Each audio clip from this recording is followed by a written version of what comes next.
encarnados, desencarnados, aos irmãos que assistem virtualmente, através das redes sociais da casa, que nos abençoe Jesus, Mestre Maior, que Ele possa nos abençoar e aquietar as nossas mentes, para que a gente possa, à medida que o estudo seja apresentado, a gente possa confabular ou ter insights, para que a gente consiga entender melhor a vida, consiga talvez encontrar pistas para o nosso despertar. A proposta da doutrina espírita é elevar realmente a nossa condição de espírito através do estudo, através não só da teoria, mas do estudo prático, através dos convites que a vida acaba nos fazendo. A vida ela nos promove desafios constantes. São desafios, são conflitos, são pressões, são perdas, diversas situações, alegrias também, quando falamos muitas vezes de religião, doutrina espírita ou qualquer outra religião. Na maioria das vezes nós nos focamos na dor. Na realidade, a alegria faz parte da criatura humana, a felicidade também, dentro das nossas condições limitadas, quaisquer que sejam os sentimentos e as emoções. Cabe a todos nós termos o discernimento necessário para que a gente possa entender o que está se passando. Se estamos tristes, compreender, saber interpretar aquelas emoções. Se estamos alegres, também entender e poder usufruir melhor daquelas emoções que acabam nos envolvendo a todo instante. Na realidade, o bem e o mal, às vezes as pessoas acabam acreditando que o bem é da luz, o mal ele é das trevas. O bem, ele se aproxima da criatura humana através de uma condição divina, através de Deus. E o mal, ele se aproxima ou ele tem o poder de seduzir as criaturas humanas através de Satanás. É isso que Kardec vem comentar no capítulo 3 da Gênese, cujo título é o bem e o mal. E o subtítulo que a gente propõe a conversar nesses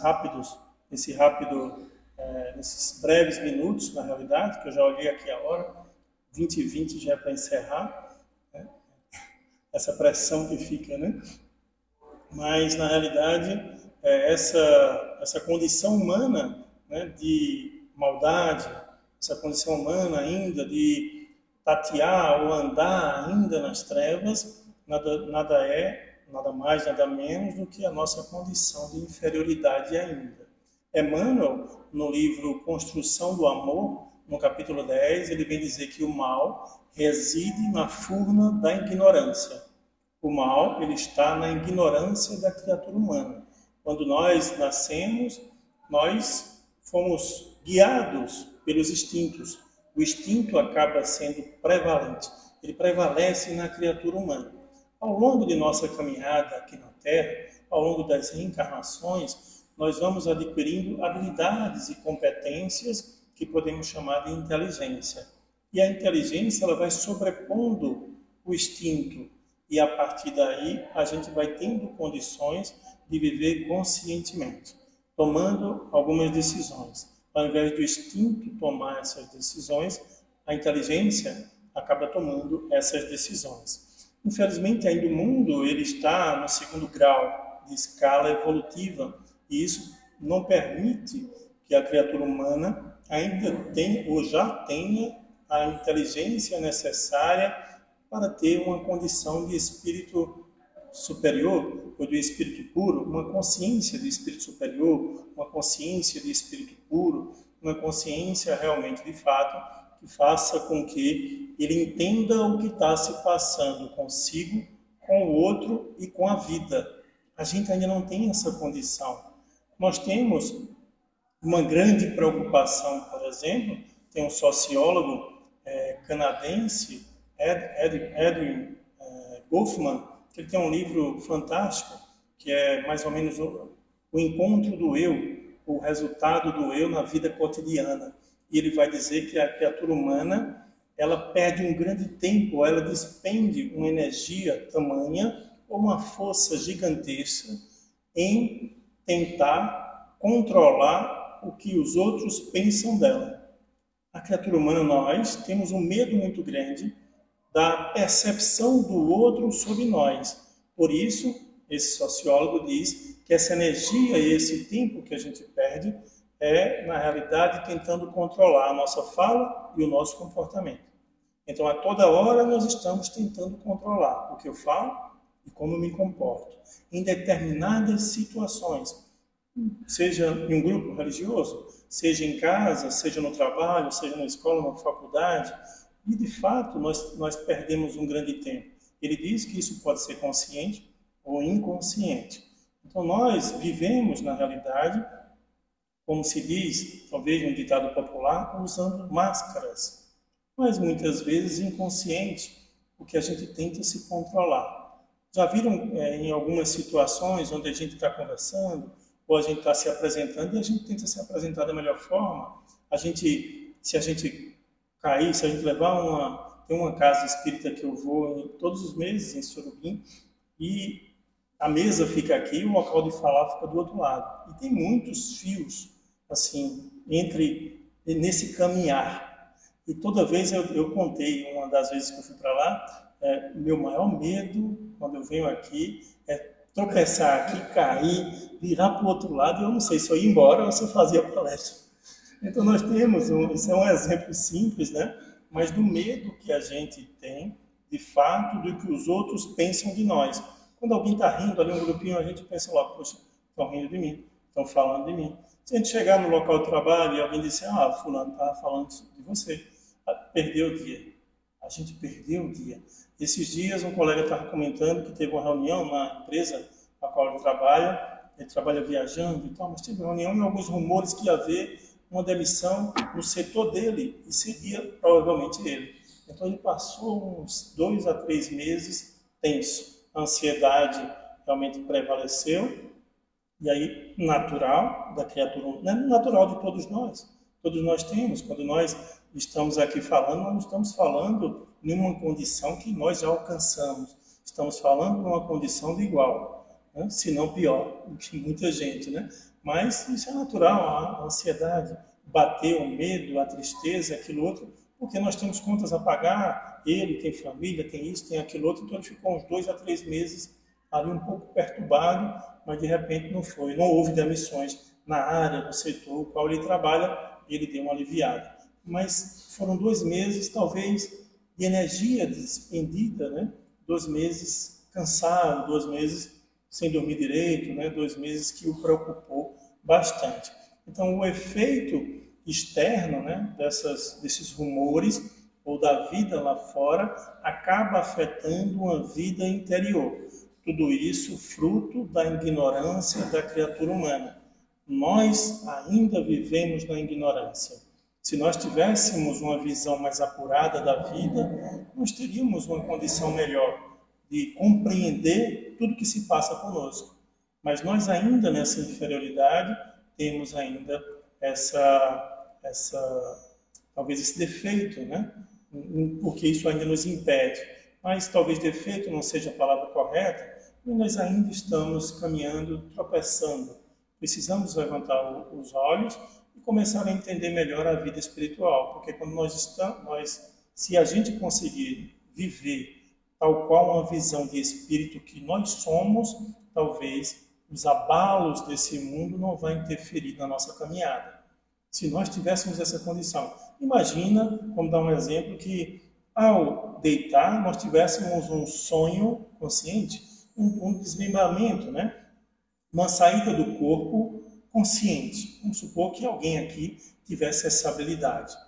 Ao deitar, você dorme às 9, 10 horas, nós conscientemente saíssemos do corpo e dissesse, não, vamos para o mundo espiritual agora? Então você ia para o mundo espiritual, o que é que tem aqui para fazer? Não, tem um curso, você vai fazer curso, vai falar com as pessoas que já foram, meus avós, minha mãe, meu pai, meus amigos, fulano, eu vou visitar fulano hoje. E de repente a gente aqui, vamos supor que a gente tivesse essa habilidade, hoje eu vou visitar fulano, à noite. Então conscientemente a gente tivesse essa condição. Isso é fato, porque isso existe. O mundo espiritual existe. Cursos, atividades, trabalho, visitas a entes queridos, isso existe. Mas não de uma forma consciente. Mas se alguém aqui tivesse essa condição consciente, tem pessoas que conseguem fazer isso uma vez na vida, mas eu falo diariamente. A pessoa ter essa habilidade de fazer isso. Esse mundo qual nós estamos pensando, ele existe. Tudo isso existe. O que não existe é nossa habilidade ainda de fazer isso. Mas se a gente tivesse essa condição, nossa postura para com a vida hoje seria diferente ou não? Claro que seria diferente. Se viesse uma perda do emprego, uma perda do ente querido, se viesse uma pressão, alguém estivesse falando mal, eu perdesse isso, alguém roubasse isso, aquilo outro, isso não ia afetar, porque daqui a pouco eu estou lá. Daqui a pouco eu estou no mundo espiritual, que é algo que eu vejo todos os dias. Inclusive, está na hora de eu dormir porque eu vou me encontrar com fulano. Então, isso seria natural. O que não é natural ainda na nossa condição, enquanto estudiosos da doutrina espírita, é a gente ainda não se esforçar para entender que isso é real. E a gente ainda sofre por coisas irreais, por coisas imaginárias. Mas nós somos espíritos que habitamos um corpo. Nós não somos um corpo que está carregando o espírito, nós somos um espírito. Então, nesse exemplo simples, de fato, a gente vê nossa distância para a nossa condição de espírito. Nós estamos ainda um pouquinho, alguns ou mais longe, outros, da nossa condição de espírito. A nossa condição de espírito ela é maior, ela prevalece esses conflitos ou essas pressões que batem a nossa porta ou o nosso coração a todo instante. Por isso que Emmanuel diz, nesse livro Construção do Amor, no capítulo 10, que o mal ele reside na furna da ignorância. E nós ainda não vivemos melhor pela ignorância que habita dentro de cada um de nós. Nós não vivemos melhor pela ignorância que habita. Então nós carregamos, desde os primórdios, desde lá atrás, lendas sobre o bem, sobre o mal. Há umas 3 décadas atrás, eu já era adulto, olha, 3 décadas atrás, né? Para não dizer minha idade, né? Né, Josi? Corta, né? Então, umas 3 décadas atrás, tinha um senhor, eu já estava adentrando no Espiritismo, acho que eu estava começando a conhecer a casa, acho que eu tinha ido na AME, depois tinha vindo para cá, mas conhecia já Cícero Cabral, né? Foi ele que me introduziu na doutrina espírita. Mas, naquela época, eu me lembro que tinha um senhor vizinho da casa, onde eu morava junto com minha mãe, que ele, de vez em quando, abria a Bíblia e falava ali com os jovens, com os adultos que se sentavam ali. Certa feita a gente jogava muita bola ali na rua, e jogar bola era do demônio, né? Assim, nós, crianças, chutava a bola, batia na porta, aí batia na porta, o pessoal saía, pegava a bola, tinha uma vizinha lá que rasgava a bola toda vez, e a gente não tinha condições, né? Eu sei que certa feita ele parou lá o jogo, disse, vamos conversar aqui, pegou a bola e nós não tínhamos outra opção, ou conversava, ou não recebíamos a bola de volta, e nós sentamos ali, e ele contou diversas histórias, dentre elas tem uma que me recordo até hoje, não sei se de fato ele passou por isso, ou se ele escutou essa história. Mas ele disse o seguinte, certa feita tinha uma família que estava necessitando de ajuda material, um arroz, açúcar, uma cesta básica, né?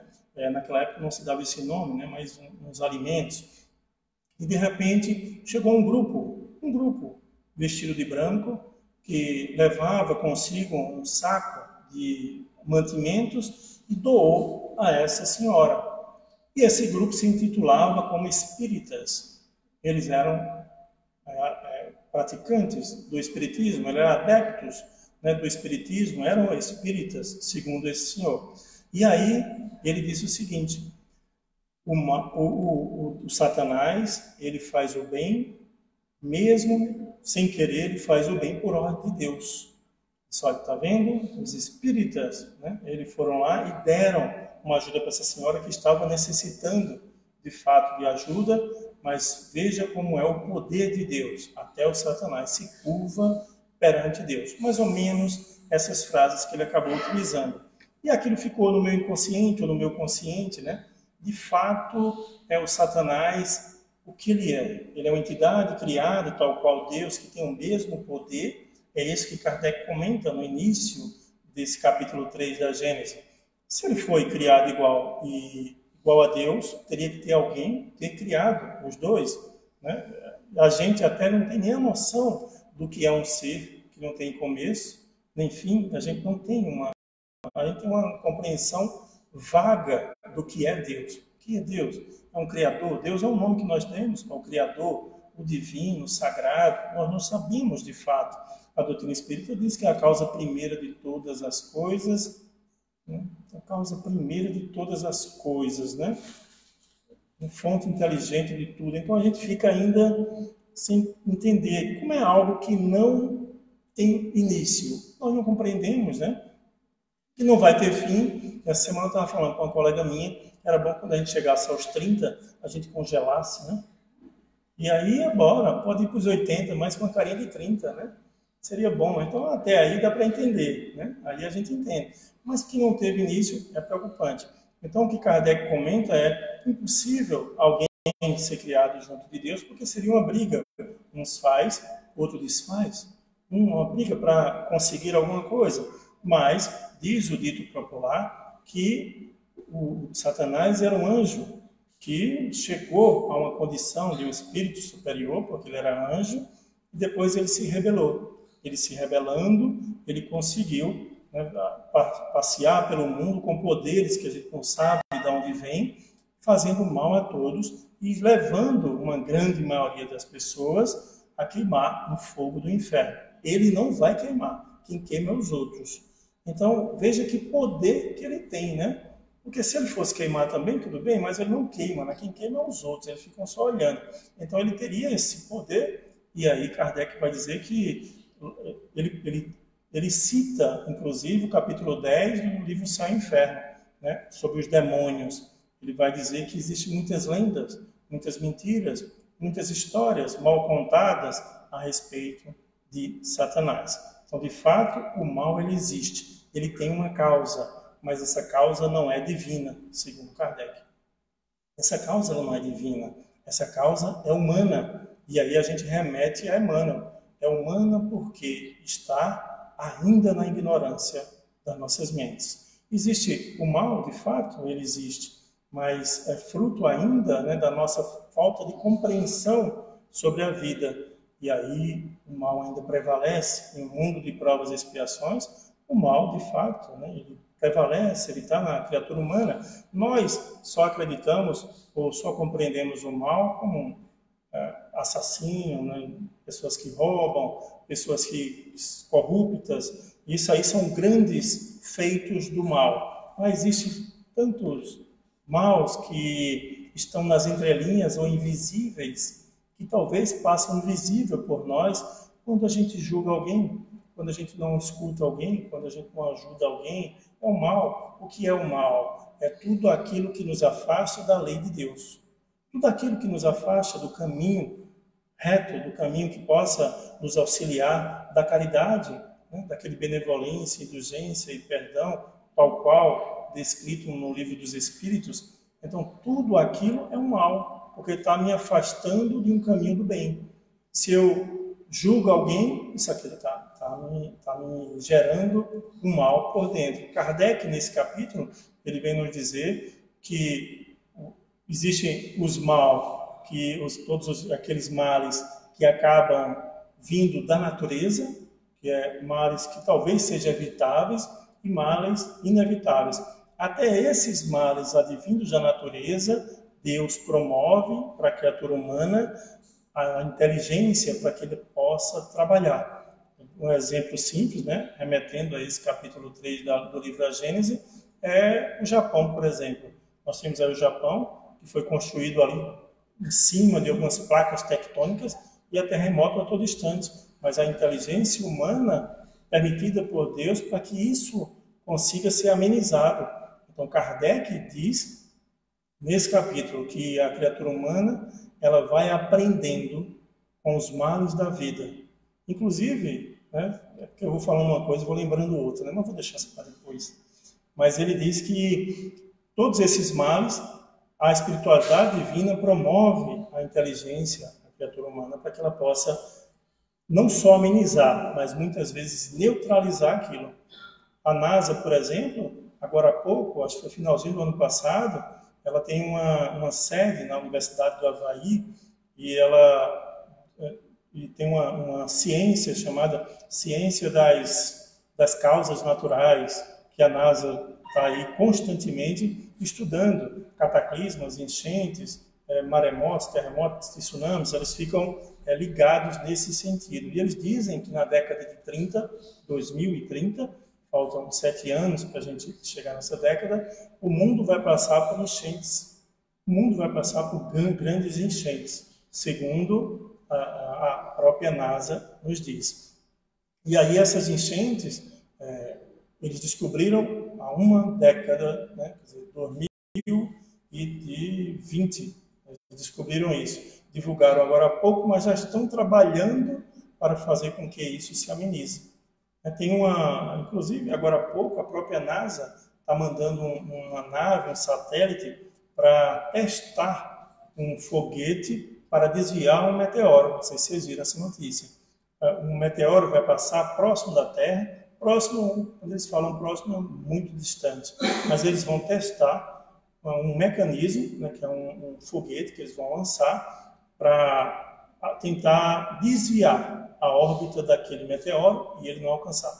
Por que isso? Para treinar. Porque se houver no futuro uma ameaça de um meteoro, né, alguma coisa que venha se chocar na Terra, ele já tem essa habilidade. A habilidade de fazer com que isso se desvie. Então, a criatura humana, ela tem essa facilidade, né, de estar desenvolvendo a inteligência. Mas Kardec diz que os piores males que vêm é fruto da nossa, além da ignorância, que é, na realidade, a raiz das coisas, e o sintoma, inveja, orgulho, egoísmo, ambição, tudo isso, advindos das paixões e dos vícios nossos, é que acaba causando um mal maior para a gente.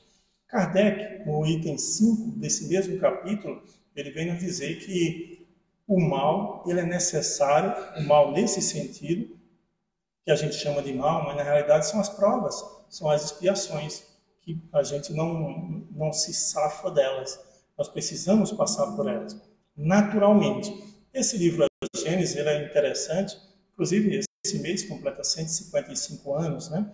E ele foi escrito um ano antes de Kardec morrer, né? Kardec desencarnou em 1869, ele foi escrito em janeiro de 1868, quer dizer, foi publicado em janeiro de 1868. Então aí já tinha 11 anos da publicação do Livro dos Espíritos até a publicação da Gênese, que é o último livro publicado por Kardec. Então nós temos aí 11 anos de uma publicação para outra, Kardec aí tinha 13 a 14 anos de estudo da doutrina espírita. Então a Gênese traz a conclusão de Kardec sobre diversos assuntos. É um livro que 90% ou mais foi escrito pelo próprio Kardec, não foram escritos pelos espíritos, escrito por Kardec. Então, Kardec, na Gênese, ele traz uma visão mais apurada, mais inteligente, uma visão mais avançada de tudo aquilo que ele estudou. Então, no item desse capítulo 3, no item 5, Kardec vai dizer isso, que as provas, os testes, os conflitos, as pressões, as expiações, elas são necessárias para a criatura humana. Se não fosse assim, como iria treinar a nossa inteligência física e moral? Como iria treinar? Kardec diz, não tem outro mecanismo, não tem outro meio. Né? Às vezes a gente está em busca do prazer, em busca de coisas boas, e é natural. A gente não está fazendo apologia à dor. Eu amo analgésico, né? Quando é uma dorzinha, toma analgésico, então não tem problema quanto a isso. Mas tem situações inevitáveis. E essas situações inevitáveis, quanto mais peso eu coloco naquela situação, eu me insiro naquela situação. O que o Kardec está dizendo é, qualquer desafio que bater à sua porta, interaja com ele. Não se ligue a eles, não se confunda com eles. Interaja, porque isso tem o poder de gerar ideias, insights, promover ideias para ampliar a sua compreensão sobre a vida. Item 5. Item 5 desse capítulo 3 da Gênesis. Se assim não for, a gente iria, palavra de Kardec, se assim não for, a gente iria ficar na inatividade. Não iria ver melhora. Iria nascer, passou pela vida, desencarnou, e aí o que aprendeu? Nada. Nada porque não teve prova. Não teve nada que pudesse você se confrontar. Aí, às vezes, a gente falta, na realidade, uma compreensão maior, porque, às vezes, a gente está passando por algumas situações e a gente se confunde com a prova, ou, às vezes, a gente diz, puxa, quanto mais eu rezo, mais assombração me aparece. Então, eu lembro que há talvez essas 3 décadas atrás, aconteceu algo parecido assim desse exemplo que eu vou dar. Mas eu tinha uma moto, José não lembra da moto.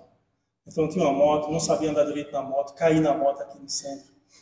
E aí eu caí outra vez na moto, mas bati em um senhor. Na época eu bati em um senhor.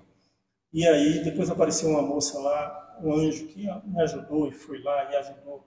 E foi fantástico assim, porque ela passou de manhã, eram umas 7 horas da manhã, até umas 4 horas da tarde, no Hospital São Sebastião, ajudando aquele senhor. Ele tinha machucado o supercílio e tinha quebrado a perna. E a gente ficou, depois levou ele em casa. Quando terminou, eu fui levar ele em casa, caímos da moto. Aí ela disse, eu vou pegar um táxi. Eu disse, tudo bem. Eu ia pegar, mas eu não vou deixar a moto não também.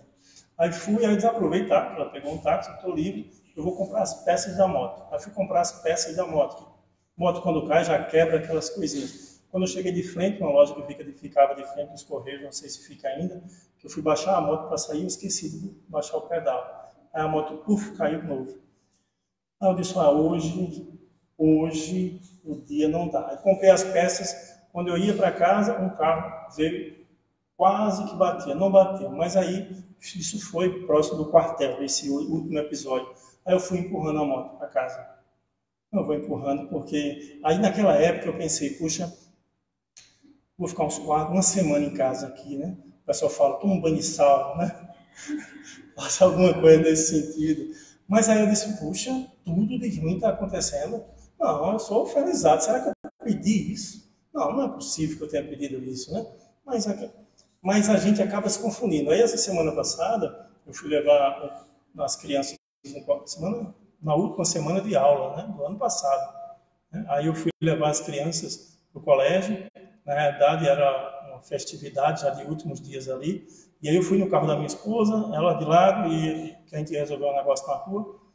E aí ela chegou num ponto lá que ela disse assim, ó, aqui tem 2 vias, mas essa daqui foi a que eu bati da outra vez. Ela bateu, assim que comprou o carro, ela bateu, né? Ela bateu no telefone essa via aqui. E essa daqui, é melhor ir por aqui. Aí eu disse, pronto, uma ótima oportunidade para dar uma lição nas crianças, né? Porque tem muito tabu, a gente passa por muitos tabus na vida, né? A gente, quando passa por algum trauma, nunca mais a gente vai fazer aquilo. Se aconteceu alguma coisa de ruim com alguma coisa, a gente tem uma grande dificuldade em superar aquilo. Aconteceu, essa batida, nunca mais ela foi por esse lado. Mas ela precisava superar, né? E eu, enquanto psicólogo, estava ali, não só como psicólogo, mas as crianças, 2 crianças lá, não, vamos superar. Veja, todo acontecimento na vida que aconteceu algum trauma, não é para nos derrubar, é para fazer com que a gente aprenda uma lição fantástica. E vamos por ali. Aí fui, bati o carro. Aí eu digo, pronto, bati em uma moto, mas foi praga da mulher, né? Eu lembrei de Eva, né? Que ofereceu a maçã, né? Eu digo, olha... E aí elas ficaram rindo. E eles ficaram rindo, elas ficaram rindo. E eu saí rindo também, porque eu bati em um senhor que estava na moto. Na realidade, a moto estava parada, porque o trânsito parou. Esse carro aqui me deu a vez. Aí eu agradeci e fui. Ele estava parado. Aí eu bati. Eu desci também rindo, porque como ele estava parado, ele só fez desequilibrar e caiu. Estava um senhor com a filha dele, ia levar a filha a um trabalho. Então eu fui, disse, o que aconteceu aqui? Vamos lá, eu levantei os 2 e tal. Como é que a gente resolve aqui? Disse, não, quebrou isso aqui, vamos lá, vamos resolver. Ele disse, não, vamos resolver, tem alguma loja? Ele disse, na esquina aqui tem uma loja de moto. Vamos lá? Eu disse, vamos, com certeza. Saí empurrando a moto dele, minha esposa foi dirigindo. Eu não superei ainda dirigir o carro dela. Mas aí eu fui empurrando a moto ali e tal. Mas são os acontecimentos. Aí depois que aconteceu isso, uma segunda coisa aconteceu, também parecida. Aí depois eu pensei, puxa, me remeteu àquela 3 décadas atrás. Eu disse, puxa, eu agi de forma diferente hoje do que eu agi na época, né? Na época eu fiquei, puxa, só no sal grosso para resolver. Hoje não, são, pelo menos essas situações, são coisas simples, não foi algo grave, não foi algo maior, né? Talvez algo maior eu vá realmente titubear ali, mas tudo isso não vem para nos derrubar. Isso são lições. O que é que a vida quer que eu aprenda com isso? Então, na hora, eu disse, puxa, o que é que a vida quer que eu aprenda com isso? Aí eu fui com esse senhor empurrando a moto, a loja já estava fechada, a filha dele foi andando para o centro da cidade, trabalhava em uma loja lá, e eu fiquei conversando com ele. Ah, que maravilha, você trabalha com o quê? Trabalho com ar-condicionado, já onde e tal. E virou ali uma conversa bem legal sobre os acontecimentos da vida, sobre isso, sobre aquilo. Não teve estragos maiores, né? Graças a Deus, não teve nenhum ferimento, nem nada, só foi um espelhozinho ali que quebrou. Mas ali tem uma lição para a gente aprender, advindo das provas que a vida acaba nos fazendo, ou dos nossos vícios, né? Das nossas teimosias, do nosso orgulho, ou do nosso, né? De algo que ainda está nos incomodando por dentro. Então a gente tem ainda essa dificuldade, né? Porque o mal e o bem é igual àquela passagem, né, de Paulo, né, que está lá descrita na carta de Romanos, né, que ele fez para os Romanos, capítulo 7, versículo 21, né? Quando penso em fazer o bem, o mal se me apresenta, né? O mal me aparece. Algumas traduções vai dizer assim, outras traduções vai dizer que quando eu quero fazer o bem, o mal eu faço, né? Isso tem uma distância muito grande dessas traduções, né? Pode ser que a gente possa compreender de outra forma, mas quando ele diz, tem a Bíblia de Jerusalém, por exemplo, é uma Bíblia ampla e bem reconhecida, né, entre os religiosos, não só os espíritas, mas entre os católicos também, é uma Bíblia que ela recentemente foi traduzida e feita uma reedição dela, e nela tem dizendo, quando eu quero fazer o bem, o mal se me aparece. O mal está comigo. Quer dizer que nós somos os dois. Esses vícios, essas virtudes, essas paixões ainda permanecem na criatura humana. Então, Emmanuel, na mensagem 136 do livro Pão Nosso, quando ele comenta esse versículo de Paulo, né, ele vai nos dizer que todo discípulo do bem, todo discípulo do Cristo, aparece nele um conflito interior. Um conflito interior entre o bem e o mal. Então, esse bem e o mal não é advindo de uma única criatura, mas sim fruto ainda da nossa ignorância e permeia a humanidade. Não são esses maus grandes que fazem a diferença para a gente. O que nos impede ainda de ter uma visão melhor é o mal que habita dentro da gente, que a gente não reconhece.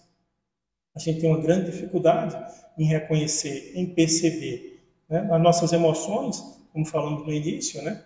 Temos essa dificuldade porque, por exemplo, o medo. O medo ele é um convite, né, à prudência, à cautela. Ele é um convite para que a gente fique mais atento a algumas coisas, mas ele mal gerido, ele acaba gerando ansiedade. A tristeza, ele é um convite à reflexão. Um convite para a gente olhar para dentro, mal gerido, acaba gerando a própria depressão. Então, tudo que nós somos natureza, né? Então essas condições de emoções, de sentimentos, ainda habita a criatura humana, habita todos nós. Uma falta de compreensão melhor, a gente tem essa dificuldade, né? Quando a gente está triste, até os colegas não deixam a gente ficar triste, né? Não, não fique triste não, né? Venha para cá, vamos fazer isso, vamos fazer aquilo. Mas a tristeza é um convite à reflexão. A gente ficar para dentro, né? A gente fazer aquele mergulho e começar a olhar o que é que está se passando, né? Qual caminho a gente vai seguir, vamos mudar de rota, né? Vamos mudar aqui o que a gente tem para fazer, vamos criar um novo mecanismo. O nosso cérebro cria muita sinapse, trilhas cerebrais que já está certinho, vamos criar outras trilhas. E o inverso também é verdadeiro. Às vezes, quando a gente está muito feliz com alguma coisa, Quando a gente está rindo por muita coisa, às vezes a gente está rindo de tanta uma besteira que acontece, né? Cai uma pena assim, a gente fica rindo. Tem dias que a gente está assim e a gente força para parar porque dizem que vai acontecer alguma coisa ruim. A gente é muito negativo com relação a isso, né? Eu não vou rir não, porque já sabia. Aí acontece alguma besteira e aí, ó, porque eu estava rindo ontem, tá vendo? Então a gente não pode nem ser alegre, não pode ficar triste, então onde é que a gente fica? A gente fica realmente vivendo em conformidade, como diz Erich Fromm. Erich Fromm é um psicanalista alemão, escreveu um livro fantástico, A Arte de Amar. Ele diz que a criatura humana vive em conformidade do rebanho, em conformidade com a grande massa. Então, o que a grande massa faz, segue, ele está seguindo e não sabe por quê. Está ali e não sabe por quê, mas você está aqui por quê? Eu não sei, mas eu estou por aqui. Mas está aí. Então, nós estamos na vida e se alguém nos perguntar por que você está encarnado, talvez a maioria de nós não saberemos responder. Por que você está na Terra? Eu não sei, me colocaram aqui. Eu estou por aqui. Na realidade, é para a gente começar a fazer essa reflexão, botar os dois pés no chão e dar esses passos firmes e conscientes, porque o tempo ruge, né? Falei que 3 décadas atrás, daqui a pouco 60, 70, 80, 90, né? Eu combinei de ir com 86. Já combinei com ele. Mas, quer dizer, quando chegar perto a gente conversa novamente. Mas eu combinei com 86, deixei tudo certo. Ó, 86 está bom, então né, dá certo, que aí tudo bem. Fiz um acordo com ele, né? A gente tem que conversar. Né? Tem a espiritualidade que trabalhou para a nossa encarnação, para o nosso planejamento reencarnatório, a gente tem que dizer. Né? De repente a gente desencarna, acontece alguma coisa, e a gente chega lá no mundo espiritual e a equipe está lá, pai, vim muito cedo. Não, você não pediu para ficar mais. A gente não sabia. Né? Não sabia nem por que está encarnado, né? Então, aí isso acaba dificultando a nossa compreensão de vida. Porque a nossa diferença para um espírito que já chegou num nível avançado é apenas a compreensão, a ampliação da consciência. Não tem superpoderes, não tem uma capa protetora, não tem um amigo que é assim. Não, é apenas ampliação da consciência. E a ampliação da consciência só vem quando nós enfrentarmos esse mal, que Kardec nos coloca muito bem nesse capítulo 3. Esse mal que a vida nos apresenta, que a gente dá esse nome de mal, mas que na realidade são provas, são expiações, são convites que a vida acaba nos fazendo para que a gente possa seguir em frente, aprendendo. Se esses convites, se essas pressões, se esses conflitos não vierem, a gente está perdido, infelizmente. Então, tem que essas coisas aparecerem. A gente não pode realmente, como eu falei, se confundir com os problemas. A gente precisa interagir com eles. Interaja com eles. E a partir daí nós iremos aprender melhor. Gratidão a todos vocês.